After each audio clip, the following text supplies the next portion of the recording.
नमस्कार, मी विलास बडे. न्यूज 18 लोकमतच्या या बुलेटिनमध्ये आपल्या सगळ्यांचं स्वागत. बुलेटिनच्या सुरुवातीला लसीकरणाच्या संदर्भातली एक महत्त्वाची बातमी. राज्यात लसीकरण मोहीम वेगाने सुरू आहे आणि आता 1 मे पासून 18 वर्षावरील सगळ्यांना मोफत लस देण्यात येणार असल्याचा मोठा निर्णय राज्य मंत्रिमंडळाच्या बैठकीत घेण्यात आलाय. राज्यातील 18 ते 44 वयोगटातील व्यक्तींचं मोफत लसीकरण करण्यात येणार आहे. या वयोगटातील 5,71,00,000 नागरिकांचं मोफत लसीकरण करण्यात येणार आहे. मोफत लसीकरणामुळे राज्याच्या तिजोरीवर 6,500 कोटींचा भार पडणार आहे.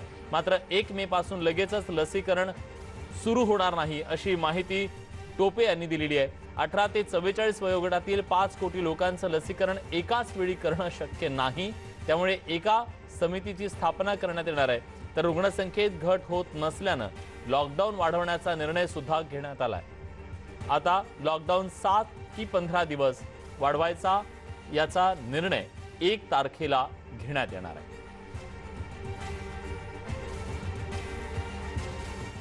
राष्ट्राच्या 5,71,00,000 जो काही 18 ते 44 वयोगटातला घटक आहे त्यांना त्याची जबाबदारी जी राज्य सरकारांवर केंद्र सरकारने दिलेली आहे त्याबाबत आपण फ्री वॅक्सिनेशन करायचं, 100% लोकांना फ्री वॅक्सिनेशन करायचं अशा पद्धतीचा एक महत्त्वपूर्ण निर्णय या ठिकाणी घेण्यात आलेला आहे.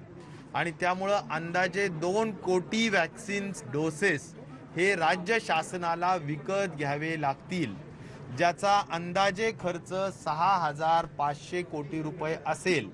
6,500 कोटी रुपये खर्चाला राज्य शासनाने मंजुरी दिली. साधारणपणे 400 रुपये अंदाजे एका वॅक्सिनच्या डोसचा खर्च अंदाजे पकडलेला आहे.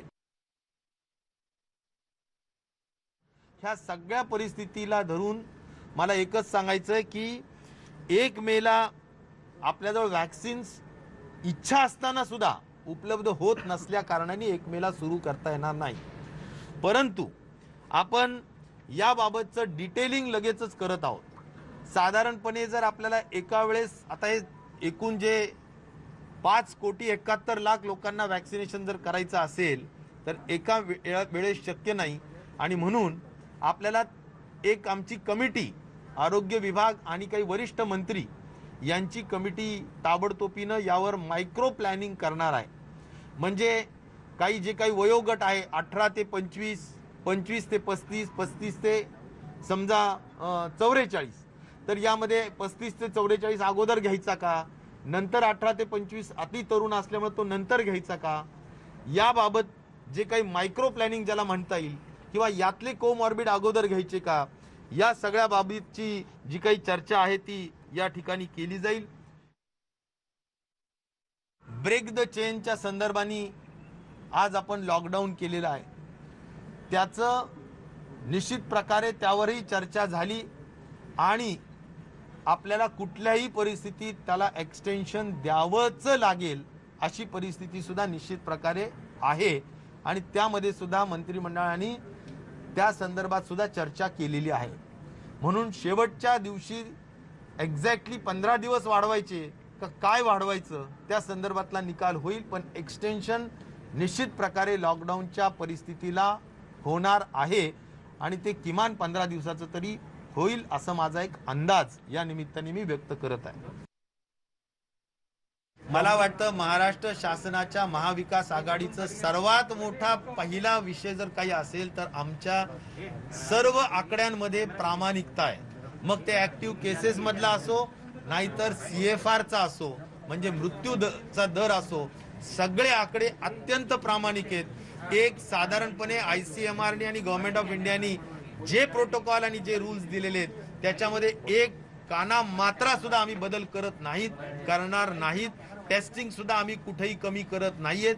टेस्टिंगच्या बाबतीत सुद्धा महाराष्ट्रामध्ये 2,70,000 टेस्ट ह्या दररोज होतात आणि पर मिलियन मध्ये 2 लाख पर मिलियन टेस्ट ह्या दररोज होतात. महाराष्ट्र इतक्या टेस्ट इतर राज्यामध्ये कुठेही होत नाहीत, एवढी मी तुम्हाला खात्रीशीर माहिती देऊ इच्छितो. याबद्दल अधिक तपशीलवार माहिती देण्यासाठी आता आपल्या सोबत सागर कुलकर्णी आपले प्रतिनिधी जोडले गेलेले आहेत. सागर, हे अत्यंत मोठं आव्हान असणार आहे राज्य सरकारसाठी सुद्धा की आता या इतक्या मोठ्या गटाचं लसीकरण पूर्ण करायचं आहे। पण प्रश्न आहे सध्या ज्या पद्धतीनं आपल्याला लस उपलब्ध होतीये, ही लसची निर्मिती करणाऱ्या ज्या कंपन्या आहेत त्या कंपन्यांची सुद्धा एक मर्यादा आहे। अशा सगळ्या परिस्थितीमध्ये हे लसीकरण 6 महिन्यात पूर्ण करण्याचा एक त्यांनी मानस बोलून दाखवलेला आहे। पण सध्याचा वेग पाहता ते शक्य आहे का? राज्य सरकारच्या समोर कुठले कुठले पर्याय आहेत की हे सगळं टार्गेट पूर्ण करण्यासाठी?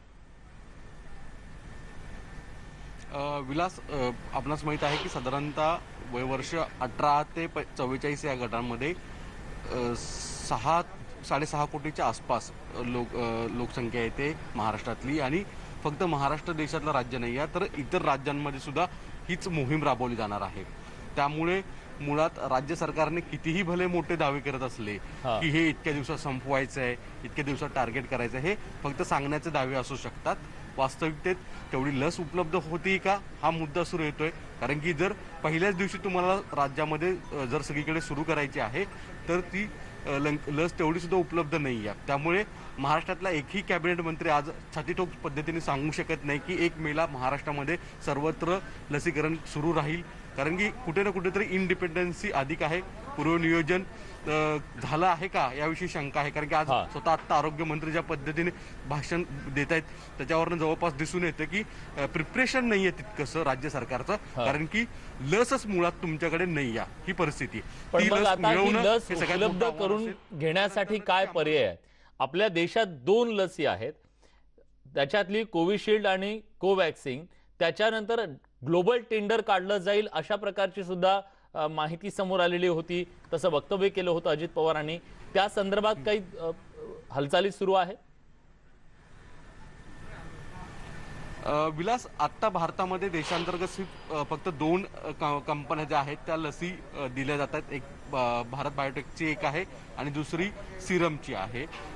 यातल्या काही कंपन्यांशी भलेही मुख्यमंत्री चर्चा करत असले तरी साधारणतः 22 मे पर्यंत 23 मे पर्यंत केंद्र सरकारबरोबर लस देण्याचा त्यांचा करार अधिकृत झालेला आहे। यामुळे त्याच्या आधी महाराष्ट्राला लस किती उपलब्ध होतील याविषयी शंका आहे। दुसरा प्रश्न उपस्थित राहतो की दर हा जो राज्य सरकारला दिला जाईल, प्रायव्हेट कंपन्या ज्या आहेत त्या 2 कंपन्या, त्या दर राज्य सरकारला खरंच परवडणार आहेत का? आता भलेही राज्य सरकारने घोषणा जरी केली असली तरी वित्त विभाग फारसं या गोष्टीला अनुकूल नव्हतं की संपूर्ण सरसकट सगळीकडे माफी द्यावी। कारण की राज्यामध्ये आर्थिक परिस्थिती पाहता अशा गोष्टी स्वरूपात करायच्या होत्या। पण इतर राज्यांनी मोफत लसीचा निर्णय घेतला, त्यामुळे महाविकास आघाडी सरकारवर सुद्धा मोठा दबाव आला आणि यामुळे अशा स्वरूपाचा निर्णय घ्यावा लागला असं माहिती मिळते। आता परदेशी लस कशा उपलब्ध करायच्या, तर परदेशी लस उपलब्ध करण्यासाठी जॉन्सन अँड जॉन्सन आणि झायडस या 2 कंपन्यांच्या लसीच्या चाचपणी सुरू आहे। पण या दोन्ही कंपन्यांनी अट घातली आहे की या लसी ज्यावेळेस महाराष्ट्रात वापरल्या जातील त्यावेळेस जर त्याच्यावर कोणतं लसीनंतर कुठले रिएक्शन आल्या, कुठल्याला मृत्यू दगावल्याचं प्रमाण जास्त झालं तर संबंधित कंपनींवर कोणताही लिगल दावा ठोकता येणार नाही। त्यामुळे आता मोठी अडचण, एक आव्हान निश्चितपणे असणार आहे राज्य सरकारच्या समोरचं की हे लसीकरण कसं पूर्ण करायचं। याबद्दल अधिक तपशीलवार माहिती देण्यासाठी आता आपल्या सोबत याबद्दलची प्रतिक्रिया देण्यासाठी राज्याचे विधान परिषदेचे विरोधी पक्षनेते प्रवीण दरेकर जोडले गेलेले आहेत। प्रवीणजी, राज्य सरकारनं आज घोषणा केली आहे, टार्गेट 6 महिन्यात पूर्ण करू असं सुद्धा सांगितलेलं आहे। तुमची पहिली प्रतिक्रिया काय आहे? नाही, टार्गेटलाच महत्व आहे, कारण जेवढे लवकरात लवकर लसीकरण होईल तेवढे लोकांचे जीव सुरक्षित होणार आहेत आणि त्याच्यामुळे जेवढा उशीर होईल तेवढा धोका जास्त आहे आणि म्हणून नियोजनाला फार महत्व आहे। जास्तीत जास्त त्या ठिकाणी लसीचे डोस उपलब्ध करून घेणे। आता ते करत असताना लगेच त्या ठिकाणी केंद्र देत नाही, केंद्राच्या अडचणीत, अशा प्रकारची आरडाओरड न करता समन्वयातून केंद्राच्या माध्यमातून किंवा थेट ज्या लसी आपण घेऊ इच्छितोय त्या मोठ्या प्रमाणावर उपलब्ध करत मायन्यूट लेवलला नियोजनाची अत्यंत आवश्यकता आहे। जास्तीत जास्त लसीकरण केंद्र त्या ठिकाणी करत जास्तीत जास्त लोकांना विहित वेळेत लवकरात लवकर लस देण्याची अत्यंत आवश्यकता आहे। तर या मोफत लसीकरणाचा फायदा होईल. नाहीतर पुन्हा 6 महिने जर लसीकरण उशिरा झालं तर जो या कोविडमुळे प्रभावित घटक होणार आहे त्याला त्या ठिकाणी दुर्दैवानं संकटाला सामोरं जावं लागेल, मृत्यूला सामोरं जावं लागेल. आणि म्हणून प्रिकॉशन म्हणून या ठिकाणी वेळेचं नियोजन करण्याची अत्यंत त्या ठिकाणी आवश्यकता आहे. आणि त्या कामी विरोधी पक्ष म्हणून जे सहकार्य त्या ठिकाणी लागेल, निश्चितपणे केंद्राच्या माध्यमातून सुद्धा सहकार्याची भूमिका त्या ठिकाणी राहील. स्वतः माननीय देवेंद्रजी स्वतः केंद्राशी बोलतील.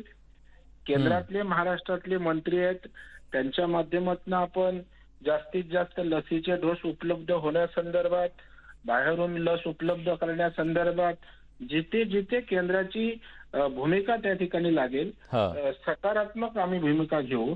परंतु आता उत्तम नियोजनाची आवश्यकता असल्याचं स्वतः माननीय मुख्यमंत्र्यांनी सुतोवाच केल्याचं मी प्रसार माध्यमांकडून ऐकतोय.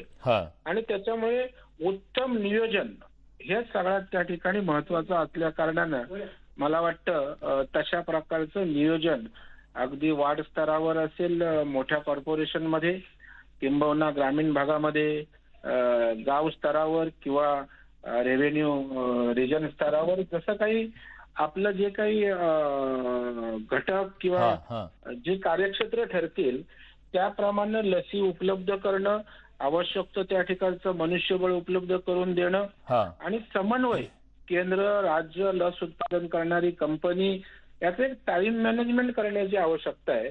त्याच्यामुळे वेळेचं व्यवस्थापन आणि लसी केंद्रांचं व्यवस्थापन आणि ज्यांना आपण त्या ठिकाणी SMS व्हॉट्सअपद्वारे त्या ठिकाणी कळवणार आहोत त्यांचा खोळंबा होणार नाही मग लस केंद्रावर याची दक्षता घेण्याची आवश्यकता आहे. नक्कीच. कारण आता आपल्याला बघाल की 200-300 लसीचे डोस असतात. 3-3 हजार लोक सकाळपासून ते रात्रीपर्यंत त्या ठिकाणी लस केंद्रावर उपस्थित असतात. आणि मला वाटतं हे त्या ठिकाणी त्रासदायक आहे. कारण एक तर कोरोनाने आज गांजलेला सगळा नागरिक आहे, त्रस्त आहे. आणि अशा वेळी थोडंसं त्याला कम्फर्ट देता येईल याचा प्रयत्न मला वाटतं सरकारने आम्ही सगळ्यांनी मिळून करायला हवा. हीच आशा आहे खरं तर सत्ताधारी आणि विरोधकांकडून की लसीकरणाची ही प्रचंड मोठी मोहीम आहे आपल्या देशातली, राज्यातली, आणि ही मोहीम यशस्वीपणे पार पाडण्यासाठी सगळ्यांच्या सहकार्याची गरज लागणार आहे. धन्यवाद, तुम्ही सविस्तरपणे न्यूज 18 लोकमतला ही प्रतिक्रिया दिलीत. यासोबत या बुलेटिनमध्ये एक छोटासा ब्रेक घेतोय, पण ब्रेकवर जाण्यापूर्वी एक महत्त्वाची आठवण. लसीकरणाची मोहीम सुरू होतीये, पण त्याआधी आपल्या सगळ्यांना सरकारनं घालून दिलेल्या सगळ्या नियमांचं पालन करणं आणि हा मास्क जोपर्यंत लस येत नाही आणि लस घेतल्यानंतर सुद्धा हा मास्क वापरणं अत्यंत गरजेचं आहे आपल्या सुरक्षेसाठी, आपल्या कुटुंबियांच्या सुरक्षेसाठी. कुठे जाऊ नका, पहा फक्त न्यूज 18 लोकमत. अधिक वयोगटातील अनेकांना वॉक इन सेवेचा लाभ घेता आला, मात्र तिसऱ्या टप्प्यात हा पर्याय बंद असणार आहे. नागरिकांना लस घेण्यासाठी केवळ ऑनलाईन पद्धतीनं नोंदणी करता येणार आहे.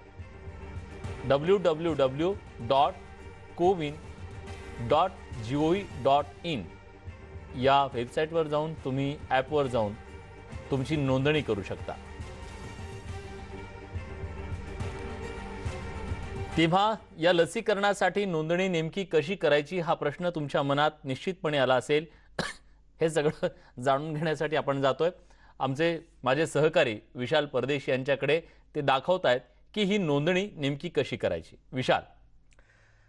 विलास, आपल्या सगळ्या दर्शकांना आपल्याला पहिले तर एकदा स्पष्ट करायचं की एक लक्षात घ्या की 1 मे पासून जी लसीकरण मोहीम सुरू होते खास करून 18 ते 44 या वयोगटातल्या सगळ्या लोकांसाठी, कारण हीच लोक सध्याच्या दुसऱ्या लाटेमध्ये जास्तीत जास्त बाधित झालेली आहेत. काही वाहक झाले तर काही लोकांना आपण गमावून बसलो. म्हणून 1 मे पासून ही जी लसीकरण मोहीम सुरू होते ती सगळ्यात महत्त्वाची आहे. पण त्याचबरोबर सध्याला जर आपण सोशल मीडियावरती व्हायरल होणारे व्हिडिओ बघितले तर ठिकठिकाणी लोक लसीकरणासाठी केंद्रावरती थेट जाऊन गर्दी करताना दिसतात.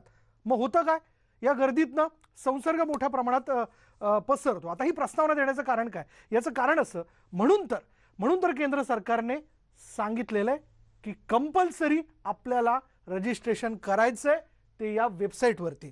वेबसाईट अगदी सोपी आहे बघा, रॉकेट सायन्स नाहीये, फार सोप्या पद्धतीने हे सगळं काही, त्यामुळे टेन्शन घ्यायचं कारण नाही. सोपी पद्धत आहे cowin.gov.in.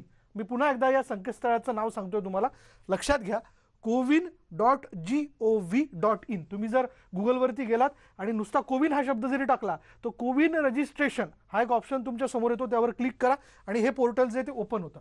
या पोर्टलवरती गेल्यानंतर तुम्हाला काय करायचं आहे बघा, म्हणजे एकतर हे मोठं पोर्टल आपल्याला दिसतं, यामध्ये register sign in yourself, register with Aarogya Setu असे 2 ऑप्शन आहेत.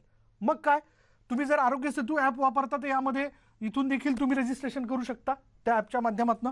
मी तुम्हाला दाखवणार आहे हा ऑप्शन, या पर्यायाच्या माध्यमातून आपण थेट जाऊ शकतो, अगदी सोपा. इथे तुम्ही जा, इथे तुम्ही गेल्यानंतर तुम्हाला काय करायचं आहे, तुमचा मोबाईल नंबर टाकायचा आहे.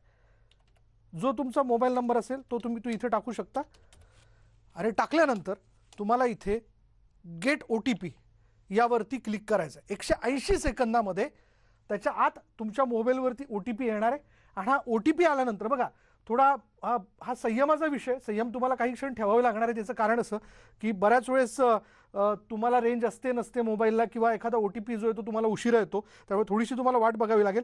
पण आलेला OTP जो आहे तो साधारण तुम्हाला 3 मिनिटं वापरण्याची, म्हणजे 3 मिनिटाच्या आत यावरती टाकण्याची मुभा आहे.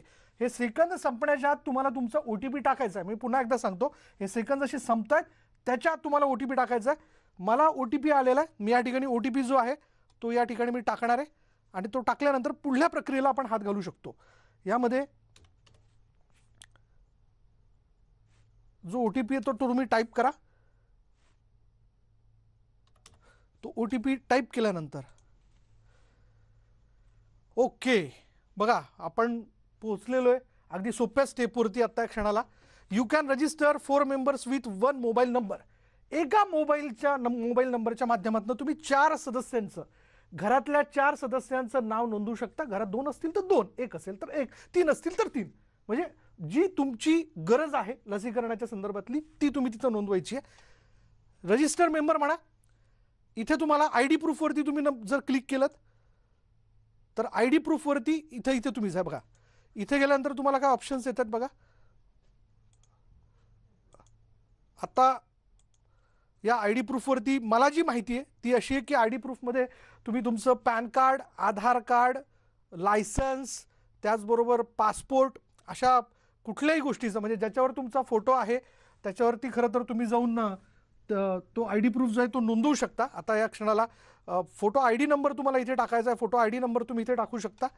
तो टाकल्यानंतर इथे तुम्हाला नाव टाकायचं आहे, जेंडर अर्थात स्त्री की पुरुष याची, नंतर इयर ऑफ बर्थ, त्याचं रजिस्ट्रेशन तुम्हाला इथे करायचं आहे आणि इथं फक्त रजिस्टर म्हणायचं आहे. म्हणजे एका व्यक्तीच्या बाबतीत ही प्रक्रिया झाल्यानंतर पुन्हा तो पुढे तुम्हाला विचारणार आहे की आणखीन तुमच्या घरात कोणी आहे का, तर दुसऱ्या व्यक्तीच्या बाबतीत असलेला ऑप्शन क्लिक करायचा आहे. पुन्हा हीच स्क्रीन येईल. फोटो ID इथे तुम्ही जो आहे तो टाका, फोटो ID नंबर टाका, म्हणजे आधार कार्डवरती जो नंबर असेल तो टाका किंवा पॅन कार्डवरती असणारा नंबर टाका, नाव टाका आणि पुन्हा एकदा स्त्री की पुरुष आणि शिवाय जन्मतारीख, पुन्हा रजिस्टर. असं 4 लोकांच्या बाबतीत एका मोबाईल नंबरवरनं तुम्ही करू शकता.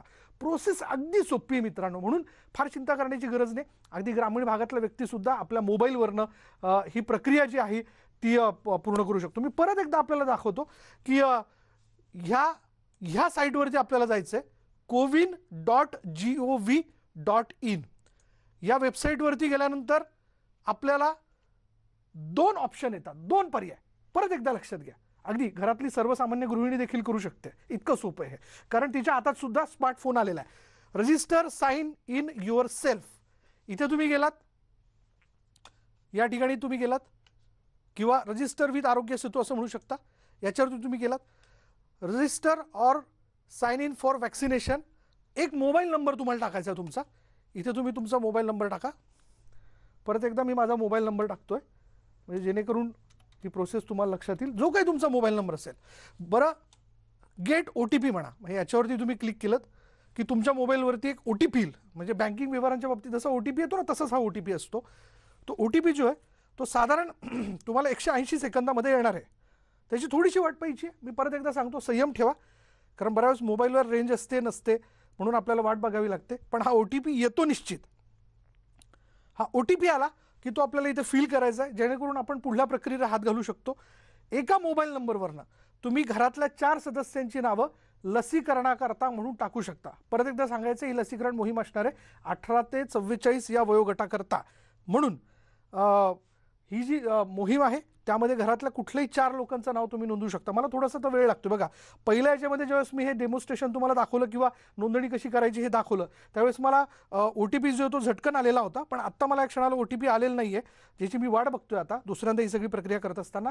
पण त्याच्या पुढल्या याच्यावरती मी जातो की OTP टाकल्यानंतर तो OTP इथं व्हेरीफाय होतो, पुढलं पेज ओपन होतं, ज्या पेजवरती तुम्हाला घरातल्या 4 लोकांची नावं जी आहेत ती टाकता येऊ शकतात. तुमच्याकडे आधार कार्ड आहे, पॅन कार्ड आहे, पासपोर्ट आहे किंवा लायसन्स आहे, यापैकी काही जे हाती असलेलं कोणतंही असं एक डॉक्युमेंट जी तुमची ओळख सांगतं, सरकारी ओळख किंवा तुमची ओळख स्पष्ट करतं, ते डॉक्युमेंट जे ते इथे रजिस्टर तुम्हाला करायचं आहे, त्याचा नंबर तुम्हाला टाकायचा आहे आणि ही सगळी प्रक्रिया पूर्ण केल्यानंतर तुम्हाला कोणत्या दिवशी लस घ्यायची आहे याबद्दलचा मेसेज तुमच्या मोबाईल नंबरवरती येतो आणि तो मेसेज आल्यानंतर पुढे आपण त्या वेळेला लसीकरण केंद्रावरती जाऊन आपली लस घ्यायची आहे. जर यामध्ये आणखीन एक जाता जाता सांगायचं आहे, जर तुम्हाला वेळ बदलायची आहे तर तिथे रिस्केड्यूल असा एक ऑप्शन देखील किंवा स्केड्यूल नावाचा एक ऑप्शन आहे, ज्यावर तुम्ही क्लिक करा. तुम्ही तुमच्या लसीकरणाची वेळ देखील बदलू शकतात, पण हे ठराविक वेळे अगोदर, अगदी वेळेवरती नाही. त्याच्यामुळे या लसीकरण मोहिमेमध्ये सहभागी होऊयात. 18 ते 44 वयोगटासाठी असणारी ही लसीकरण मोहीम आपल्याला सगळ्यांनाच खरं तर या कोरोनाला हरवण्यासाठी म्हणून उत्साह देणारी आहे. त्यामुळे ही लसीकरण मोहीम जी आहे ती पार पाडण्यासाठी आपण त्यात पुढे जाऊन लोकांना माहिती देणं फार आवश्यक आहे. चला पुन्हा एकदा जाऊयात बॅक टू स्टुडिओ विलासकडे. धन्यवाद विशाल, तुम्ही दिलेल्या सगळ्या सविस्तर माहितीबद्दल. तेव्हा तुम्ही सुद्धा आजच आपलं रजिस्ट्रेशन करा, कारण सगळ्यांनी लस घेणं अत्यंत गरजेचं आहे कोरोनाचं हे संकट थोपवण्यासाठी. एक छोटासा ब्रेक, कुठे जाऊ नका, पहा फक्त न्यूज 18 लोकमत. म्हणलंय की रोजच्या लसींचा साठा घेण्यापेक्षा 8 दिवसांचा लसींचा साठा आम्हाला दिला पाहिजे, जेणेकरून लसीकरण हे सुलभतेने करता येईल. नाही, सुलभ करण्याची त्यांची मानसिकता आहे तशी केंद्राची आहे, आमचीही आहे. त्याच्यामुळे नियोजनाचा पार्ट जो आहे हा राज्य सरकारचा आहे. या ठिकाणी आपण राज्यात पाहिलं, पुण्यात लस उपलब्ध असताना लसीकरण केंद्र बंद होती. मुंबईत 1-1.5 लाखाच्या लस असताना 40-50 लसीकरण केंद्र बंद केली होती. त्याच्यामुळे या लसीमध्ये आता तरी याच्यापुढे राजकारण करू नका. याच्या लस उपलब्ध होत नाही, केंद्र देत नाही आणि आम्ही इकडे घोषणा करून मोकळे झालोय, मोफत लस देतो, तर त्याचा खऱ्या अर्थानं उपयोग व्हायला पाहिजे. तर समन्वयातनं, सुसंवादातनं लस उपलब्ध करत अखंडितपणे लस केंद्र त्या ठिकाणी चालली पाहिजे आणि लसीकरण जनतेचं निश्चित वेळेत झालं पाहिजे. ते फार लांब जाणं हे सुद्धा जनतेच्या जीविताच्या दृष्टीनं महत्त्वाचं ठरणार नाही. सर, गुलाबराव पाटील त्यांनी असं म्हणलं की जे हे आपण लसीकरण बायोटेक किंवा सिरम बद्दलचं बोलतो, त्या म्हणतात की रेमडेसिवीरचा रोजचा 50,000चा पुरवठा पाहिजे, पण केंद्राकडून तो पुरवठा कमी होतोय, त्यामुळे अनेक ठिकाणी गंभीर परिस्थिती. नाही, मला वाटतं माझी तर जाहीर मागणी आपल्या माध्यमातून आहे की केंद्रानं रेमडेसिवीर किती दिली, राज्य सरकारकडं रेमडेसिवीर किती आली, याचं जनतेच्या समोर जाहीर करा. आलेली रेमडेसिवीर कलेक्टरच्या माध्यमातून, हॉस्पिटलच्या माध्यमातून किती वाटली, दररोज किती गेली, त्याने ती रेमडेसिवीर कुठे दिली. अर्थात या संदर्भात मी राज्य सरकारकडे माहिती मागवलीच, कारण हा विषय कधीतरी संपायला पाहिजे. माझा स्पष्ट आरोप आहे की रेमडेसिवीर जी सरकारला त्या ठिकाणी आली होती ती रेमडेसिवीर बऱ्याच प्रमाणावर राजकीय पक्षाच्या कार्यकर्त्यांनी कलेक्टरच्या माध्यमातून घेतली आणि आपल्या बगलबच्च्यांच्या मार्फत त्या ठिकाणी ती वितरण त्या ठिकाणी केली गेली. ज्याने थेट आणली ते त्या ठिकाणी सुजय विखे पाटील चोर म्हणून आपण त्या ठिकाणी भुई थोपटतोय आणि दुसऱ्या बाजूला असे अनेक छुपे चोर आहेत ज्यांनी कलेक्टरच्या माध्यमातून सरकारच्या आडोशाला राहून त्या ठिकाणी रेमडेसिवीर घेतलेत. तशा प्रकारचं पत्र मी राज्याच्या मुख्यमंत्र्यांना आजच दिलेलं आहे आणि या संदर्भात एकदा आकडेवारी जनतेसमोर येऊ द्या, रेमडेसिवीर आली किती, गेली किती आणि बाकीची कुठे गेली, म्हणजे या सगळ्या गोष्टींवर एकदाचा पर्दाफाश होऊन जाईल. एकीकडे लसीकरण झालं असताना दुसरीकडे 15 मे पर्यंत लॉकडाऊन वाढवण्याचा निर्णय मंत्रिमंडळाने घेतलेला आहे, त्यावर नाही, मला वाटतं आम्ही पहिल्या दिवसापासून सांगतोय, किंबहुना देशाच्या पंतप्रधानांनी सांगितलं की लॉकडाऊन हा अंतिम पर्याय नाही. लॉकडाऊन हा संभाव्य त्या ठिकाणी प्रादुर्भाव होऊ नये, त्या ठिकाणी रुग्ण वाढू नये यासाठी उत्तम उपाय आहे. आमचा काही विरोध नाही, निर्बंधांना विरोध नाही. पण लॉकडाऊनच्या पिरियडमध्ये जे लोकांचे हाल होतात त्या संदर्भात सरकारने नियोजन करावं, काळजी घ्यावी, ही आमची भूमिका होती. ती मागच्या लॉकडाऊनमध्ये पाळली गेली नाही. ज्या काही घोषणा त्या ठिकाणी केल्या त्या तकलादू घोषणा होत्या. त्या घोषणांमधल्या बऱ्याच गोष्टी अजून लाभार्थ्यापर्यंत पोचल्या नाही. आजही घरकाम करणाऱ्या महिला असतील, बांधकाम कामगार करणारे असतील, ज्यांचं हातावर पोट आहे, आजही त्यांना पैसे मिळालेले नाहीत. आजही फेरीवाले त्या ठिकाणी हाताच्या बोटावर मोजणारे नोंदणीकृत आहेत, लाखोच्या संख्येनं जे नोंदणीकृत नाहीत. तसंच कामगारांच्या बाबतीत, तसंच घरेलू कामगारांच्या बाबतीत 70 ते 80% वर्ग नोंदणीकृतच नाही. मग अशा वेळेला त्या लाभार्थ्यांना तुमच्या घोषणेचा जो काही तुटपुंज आहे त्याचा उपयोगी होत नाही. अन्नधान्याच्या बाबतीत जाहीर केलं. मीही राज्याच्या त्या ठिकाणी अन्न व नागरी पुरवठा मंत्र्यांशी बोललो की अजूनही रेशनिंग दुकानावर तुमचा साठा पोचलाच नाही आणि त्याच्यामुळे आपण जे काही धान्य द्यायचं बोललात ते आजही त्या ठिकाणी कृतीत उतरलेलं नाही. आणि म्हणून आर्थिक संकटाला हा सर्वसामान्य माणूस, व्यापारी, व्यावसायिक, उद्योजक त्या ठिकाणी आज सामोरं जात असताना मला वाटतं प्रॉपर नियोजनाची आवश्यकता आहे. लॉकडाऊन करण्याबरोबरच या नियोजनावर त्या ठिकाणी भर देण्याची आवश्यकता आहे. आणि मला वाटतं अत्यंत बारकाईनं या गोष्टी जर केल्यात तर लॉकडाऊन सफल होईल. नाहीतर आपल्या उपजीविकेच्या धडपडीसाठी या ठिकाणी लोक रस्त्यावर येतात, बाहेर जातात आणि त्या ठिकाणी मग लॉकडाऊनचा फज्जा उडतो. देशात ऑक्सिजनची कमतरता आहे आणि या कमतरतेला पूर्णपणे केंद्र सरकार जबाबदार आहे, अशी टीका माजी मुख्यमंत्री पृथ्वीराज चव्हाण यांनी केली. नाही, मला वाटतं केंद्रावर आरोप करण्याशिवाय महाविकास आघाडीच्या नेत्यांना दुसरं कामच उरलेलं दिसत नाही. खरं म्हणजे राज्यामध्ये बसून आज या सगळ्या नेत्यांनी जर नियोजन केलं असतं, निदान आपल्या जिल्ह्यापुरतं केलं असतं. पृथ्वीराज चव्हाण साहेब राज्याचे मुख्यमंत्री राहिलेले आहेत, केंद्रामध्ये मंत्री म्हणून काम केलेलं आहे आणि त्यांना प्रशासन व्यवस्थापन नीट माहीत आहे. सातारा जिल्ह्यात जरी ठाण मांडून बसले असते तरी साताऱ्याची आज जी दुरावस्था आरोग्य व्यवस्थेची झाली ती झाली नसती. आणि मला वाटतं प्रत्येक पालकमंत्र्यांनी आपल्या जिल्ह्यात नियोजन केलं असतं, आढावा घेतला असता, आवश्यक ऑक्सिजनचा साठा, आवश्यक व्हेंटिलेटर, आवश्यक ऑक्सिजन हे आणण्यासंदर्भात भूमिका निभावली असती तरी आज जो बोंबाबोंब ऑक्सिजनच्या संदर्भात आहे, आज जे लोक मरत आहेत त्या ठिकाणी व्हेंटिलेटर अभावी, ICU बेड अभावी, ऑक्सिजन अभावी, रेमडेसिवीर अभावी, मला वाटतं त्याचं नियोजन लागून हे झालं नसतं, आपल्याला वाचवता आले असते. परंतु याच्यावर वेळ न घालवता केंद्रावर टीका करायची, सकाळ दुपार संध्याकाळ मीडियाच्या माध्यमातून त्या ठिकाणी जास्तीत जास्त माहिती व जनसंपर्क कार्यालयासारखं काम करायचं, परंतु नियोजनामध्ये तेवढा वेळ दिला जात नाही. माझं पुन्हा त्यांना आव्हान आहे की यातला जास्तीत जास्त वेळ नियोजनावर द्यावा, अशा प्रकारची माझी विनंती सरकारमधल्या अशा प्रकारच्या मंत्र्यांना राहील.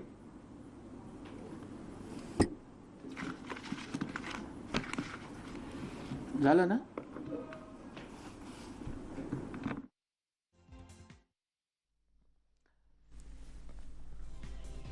तेव्हा लसीकरणाची ही मोहीम योग्य रीतीनं, योग्य समन्वयातून राबवली जावी, अशा प्रकारचं वक्तव्य राज्याचे विरोधी पक्षनेते प्रवीण दरेकर यांनी केलेलं आहे. यासोबत बुलेटिनमध्ये एक छोटासा ब्रेक. कुठे जाऊ नका, पहा फक्त न्यूज 18 लोकमत. चांगलं चर्चेत आहे, त्याला कारणही तसंच आहे. कारण एका मुलानं पुणे पोलिसांना ट्विट करून वाढदिवसाची मित्रांना पार्टी मला कशी देता येईल असा सवाल विचारला. दरम्यान या ट्विटला पुणे पोलिसांनी जशास तसं उत्तर दिलंय. पुणे पोलिसांनी शिवानंदच्या ट्विटला रिप्लाय देताना म्हटलंय की तुमच्या मित्रांना लॉकडाऊन काळात घराबाहेर जायचं असेल तर त्यांना आमचा नंबर द्या, आम्ही त्यांना पार्टीसाठी आमंत्रित करू. इतकंच नाही तर वाढदिवसाच्या शुभेच्छा देत घरीच सुरक्षित राहण्यासाठी सुद्धा त्याला सांगितलं गेलं.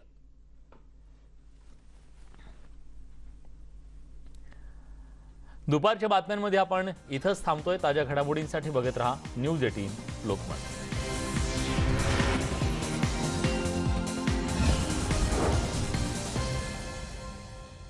प्रायोजक